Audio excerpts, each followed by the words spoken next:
کہ اللہ فرماتا ہے قد جاءکم من اللہ نور و کتاب مبین۔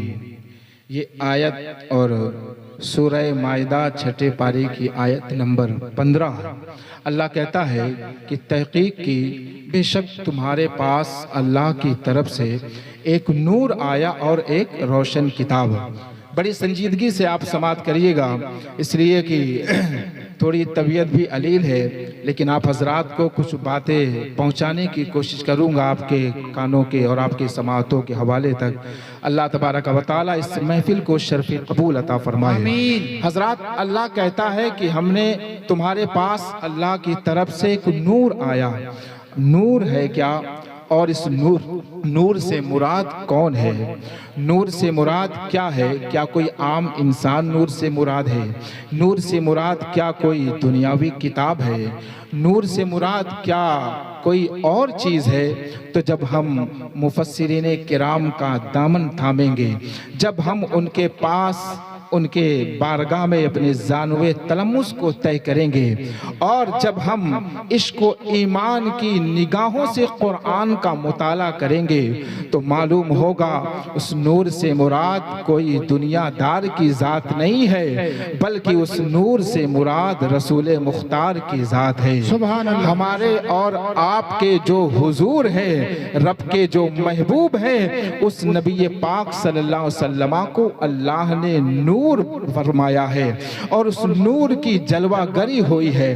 آپ دیکھیں، اللہ نے اس آسمان کو پیدا فرمایا، اس روئے زمین کو پیدا فرمایا، آسمان جیسے شامیانہ اللہ نے ہمارے لیے بنایا، زمین جیسا بچھونا اللہ نے ہمارے لیے بنایا، جس پر ہم نہ جانے کتنی تعمیرات کرتے ہیں، شب و روز اس پر گزارتے ہیں، بڑی بڑی بلڈنگیں، بڑے بڑے محلات، بڑے بڑے عالی شان اس میں عمارتیں کھڑی ہے۔